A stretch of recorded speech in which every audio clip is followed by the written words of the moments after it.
Hello बच्चों, मेरा नाम है मोहित और आपका स्वागत है हमारे यूट्यूब चैनल हिस्ट्री चैंपियन में। तो जैसा कि आप जानते हो, आपका जो पेपर होने वाला है वर्किंग ऑफ पंचायत समिति, उसकी यूनिट नंबर 3 पढ़ रहे हैं और उसके जितने भी महत्वपूर्ण प्रश्न है सारे के सारे अपन विस्तार से करें। उसका अगला महत्वपूर्ण प्रश्न है पंचायत समिति के समक्ष उपस्थित प्रमुख चुनौतियों का विश्लेषण कीजिए। तो पंचायत समिति के सामने कौन सी प्रमुख चुनौतियां देखने को मिलती हैं उसके बारे में अपन प्रमुख रूप से विश्लेषण करेंगे।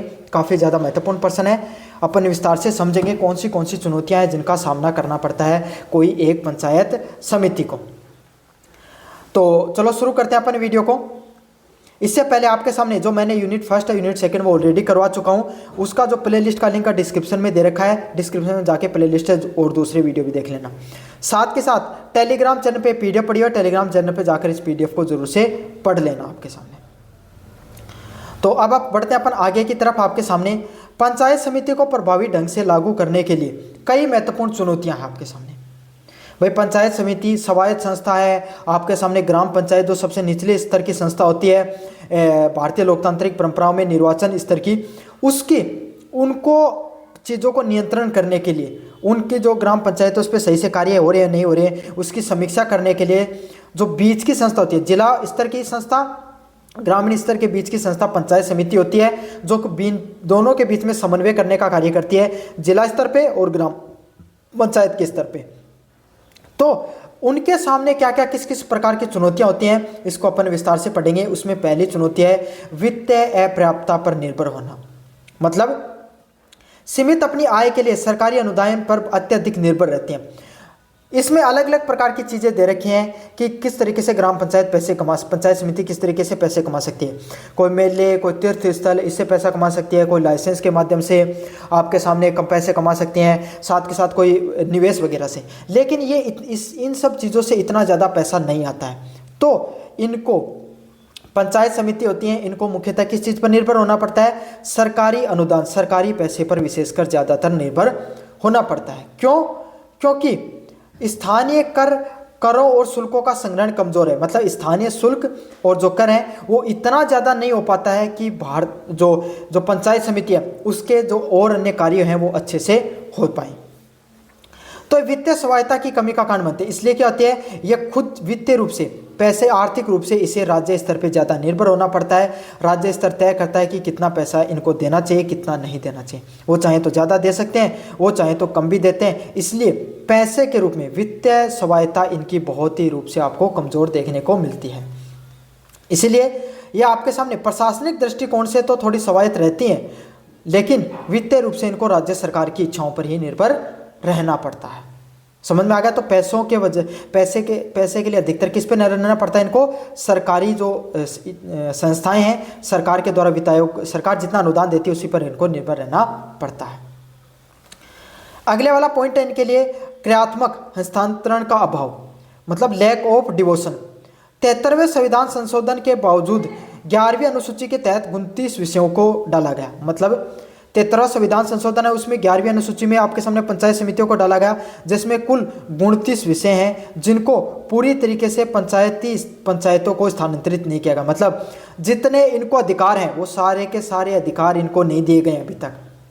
राज्य सरकार अभी भी इन सभी विषयों पर पर्याप्त प्रशासनिक व वित्तीय नियंत्रण बनाकर रखती है। मतलब सरकार नहीं चाहती है, राज्य सरकारें, कि पूर्ण रूप से आपके सामने जो ये पंचायत समितियां हैं, ग्राम पंचायत हैं, इनको पूरी की पूरी शक्तियां मिले। जो पूरे के पूरे 29 विषय हैं जिनको जो संविधान में दिए गए हैं वो इनको पूर्ण रूप से नहीं दिए जाते हैं। राज्य सरकार है वो अपने प्रशासनिक दृष्टि से और वित्तीय दृष्टि से इन सब चीज़ों पर पूर्ण रूप से नियंत्रण करके रखती हैं। समझ में आ गया? तो इससे भी इनकी स्वायत्तता में थोड़ी कमी देखने को मिलती है। अगले वाला पॉइंट आपके सामने जहां पर कर्मचारी और क्षमता की कमी। पंचायत समितियों के पास अक्सर पर्याप्त व प्रशिक्षित और योग्य कर्मचारी नहीं हो पाते हैं। मतलब पंचायत समितियां होती हैं उनके पास क्या होता है, पर्याप्त मात्रा में परीक्षण किए हुए और योग्य कर्मचारी बिल्कुल भी नहीं देखने को मिलते हैं। जैसे तकनीक, स्टाफ व लेखाकार की कमी देखने को मिलती है। क्या देखने को मिलता है? जो स्टाफ है वो भी पूर्ण रूप से क्या रहता है, परीक्षित नहीं रहता है, योग्य कर्मचारी नहीं रहते हैं। पर्याप्त रूप से आपके सामने जो कर्मचारी हैं जो अच्छे से कार्य कर सके वैसे योग्य कर्मचारियां नहीं रहते हैं। इसीलिए जो सबसे जटिल योजनाएं होती हैं जो मुश्किल व जटिल योजनाएं होती हैं और उनके वित्तीय रिकॉर्ड रखने का कुशलता का अभाव होता है। मतलब जो जटिल योजनाओं को, जो सरकार की मुश्किल योजनाएं हैं जिसके लिए पढ़े लिखे योग्य कुशल कर्मचारी चाहिए, उतने कुशल कर्मचारी सरकारी विभाग में होते नहीं हैं। इसीलिए इन जो योजनाएं होती हैं इनको धरातल पे लागू करना मुश्किल होता है।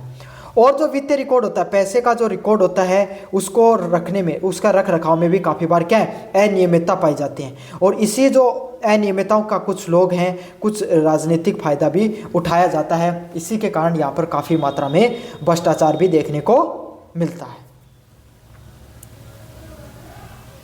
अगला पॉइंट आपके सामने, स्थानीय स्तर पर चुनाव के कारण तीव्र राजनीति भी देखने को मिलती है। सबसे छोटे स्तर पे आपके सामने ग्राम पंचायती चुनाव से जुड़े हुए रहते हैं, तो लोग आपस में जानकार रहते हैं, सभी एक दूसरे को जानते हैं, तो काफ़ी ज़्यादा राजनीति यहाँ पर देखने को मिलती है। सबसे ज़्यादा तीव्र राजनीति यहाँ पर देखने को मिलती है। जाति गुट आधारित राजनीति का उदय होता है। इस कारण क्या होता है, आपके सामने जातिगत आधार पर राजनीति देखने को मिलती है। अलग अलग प्रकार की जातियां हैं, जाति हो गई, बिरादरी हो गई, धार्मिक स्तर की राजनीति देखने को मिलती है। जो लोग ग्राम पंचायतों में एक जाति की बहुलता है, उसके बजाय जो प्रधान है वो दूसरी जाति का आ गया, तो प्रधान को अच्छे से कार्य नहीं करने दिया जाता है। और अगर वो वीडियो है, अगर वो दूसरी जाति का है, तो वहाँ पर राजनीतिक वजह से उसको भी आपके सामने धार्मिक कारणों की वजह से उसको भी कार्य करने में बाधा पहुँचाई जाती है। फायदे भी हैं इस चीज़ के, लेकिन नुकसान भी है। काफ़ी बार जो राजनीति है वो इतने स्तर पे हो जाती है, तुच्छ स्तर पे पहुंच जाती है कि जो प्रशासनिक रूप से जितने कार्य होने चाहिए वो नहीं हो पाते हैं। इसके विकास के निर्णय व्यक्तिगत लाभ या राजनीतिक प्रतिशोध किससे प्रभावित होते हैं, न कि जनहित के लिए। जो विकास के जो कार्य होते हैं उसमें क्या तो खुद का फायदा देखा जाता है या फिर राजनीतिक प्रतिशोध का, कि भाई वो उस जाति से जो व्यक्ति वो चुना गया उसको फायदा नहीं होना चाहिए, अपना फायदा होना चाहिए, व्यक्तिगत हित, अपना वोट बैंक मजबूत करने के लिए, अपनी वोट बैंक की जो राजनीति को बढ़ाने के लिए क्या किया जाता है। इस प्रकार के जो तीव्र राजनीति देखने को मिलती है। इसलिए जनता के जो विकास कार्य हैं, जनता हित है, वो कहीं ना कहीं पीछे छूटता हुआ दिखाई देता है इन सब चीज़ों के बीच में। समझ में आ गया आपको अच्छे से। राजनीति का बहुत गहरा प्रभाव देखने को मिलता है पंचायत समितियों में। अगले वाला पॉइंट है अत्यधिक नौकरशाही हस्तक्षेप। खंड विकास अधिकारी, बीडीओ और अन्य प्रशासनिक अधिकारियों का अत्यधिक नियंत्रण होने से निर्वाचन प्रतिनिधियों की कमजोरी सीमित होती है। वीडियो है, सबसे बड़ा अधिकारी होता है, और राज्य सरकारों ने क्या किया आपके सामने, जो निर्वाचित लोग होते हैं, प्रधान हो गया, उसके पास शक्तियों को थोड़ा पूर्ण रूप से उनको दिया नहीं है। और जो प्रशासनिक अधिकारी होते हैं, खंड विकास अधिकारी है, वीडियो है, उसके पास सबसे ज़्यादा सवायत, उसके पास सबसे ज़्यादा ताकत होती है, वो सबसे ज़्यादा शक्तिशाली होता है, वो सबसे ज़्यादा आपके सामने क्या करता है, उसके पास अधिकतर शक्तियाँ देखने को मिलती हैं। इस कारण उसके अत्यधिक नियंत्रण होने के कारण जो जनप्रतिनिधि हो गए, प्रधान हो गया या पंचायत समिति के जो सदस्य हो गए, उनके पास शक्तियाँ हैं वो सीमित रहती हैं, उनके पास इतनी ज़्यादा शक्तियाँ नहीं रहती हैं।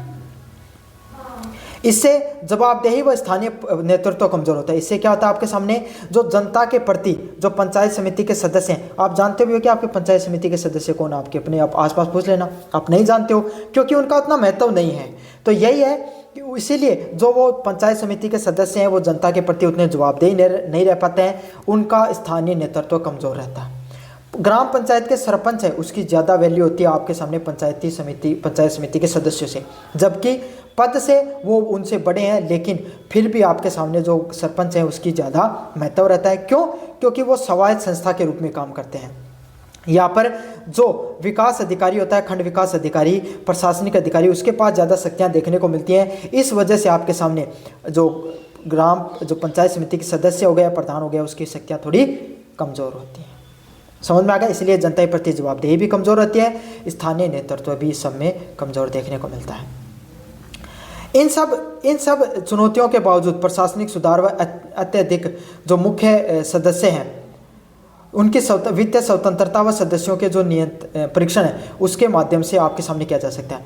अगर इन सब चुनौतियों को ऐसा नहीं है कि पार नहीं पाया जा सकता, इन सब चुनौतियों पर नियंत्रण नहीं किया जा सकता है, अलग अलग प्रकार के प्रशासनिक सुधारों के माध्यम से, वित्तीय स्वतंत्रता के माध्यम से जो सदस्य हैं उनको परीक्षण देकर क्या किया जा सकता है, इन सब चीज़ों पर कंट्रोल किया जा सकता है। तो ये था पंचायत समिति के समक्ष जितनी भी चुनौतियां हैं उसका विश्लेषण किया, उस पर अपन बात की। काफ़ी ज़्यादा महत्वपूर्ण प्रश्न था। कैसा लगा आपको जरूर से बताना, चैनल को जोर से सब्सक्राइब कर देना, वीडियो को जोर से लाइक कर देना। धन्यवाद।